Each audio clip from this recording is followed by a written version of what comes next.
unit to close, and that's of course the unit that is nearest to us apart from the one in Newcastle, although 3 of the options positively for our region would see the Freeman remain open. Lots of waiting and nervous, emotional families, and Emma Thompson knows how that feels. She's from Stokely and had her heart operation at the Freeman Hospital 22 years ago this month, and she joins me on the line tonight. Good afternoon, Emma.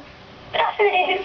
Start then just basically by telling us what happened to you 22 years ago. Obviously you won't remember yourself, Emma, but it must have been talked about quite a lot in your family.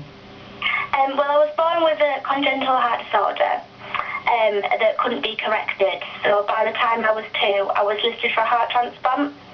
And when I was 10 days after my 3rd birthday, I managed to receive my heart transplant. And that was 22 years ago. So. And are you fit and well today? Absolutely fine, working and living life to the full, yeah. You still go back to the Freeman though occasionally for check-ups, do you? Yeah, I go back. Obviously I'm in the adult, I'm obviously not treated by the children's team anymore, but I still see the staff from the children's heart unit now and again in the corridors, and I mean my whole experience of the Freeman is positive, and they just put the patient first, and they're just absolutely incredible people. You must have kind of strong emotional ties to the unit because you owe them your life. I mean, that's not too dramatic a statement to use.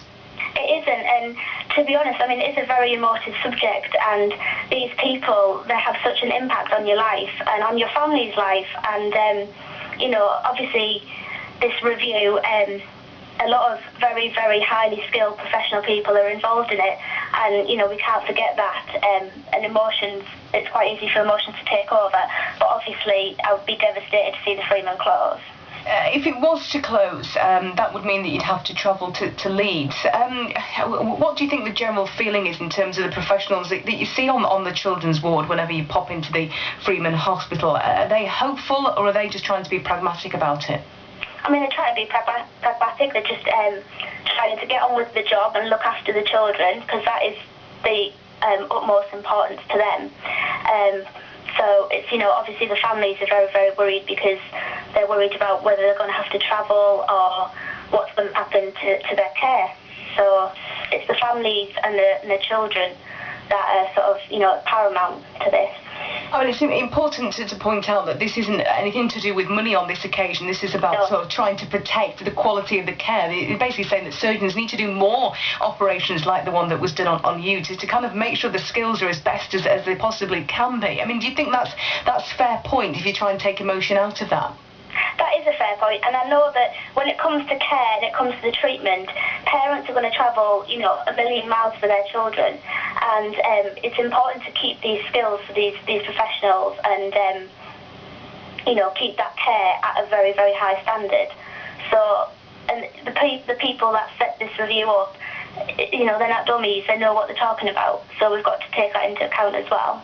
It's a nervous way for lots and lots of people, and it's been delayed for a couple of hours now, so everybody's kind of standing by. Are you watching the live stream on the internet at all? I know that some of the decisions are being transmitted live on the internet for people to watch. Is that something that you're going to be doing maybe once you get home? Because I know you've just finished work.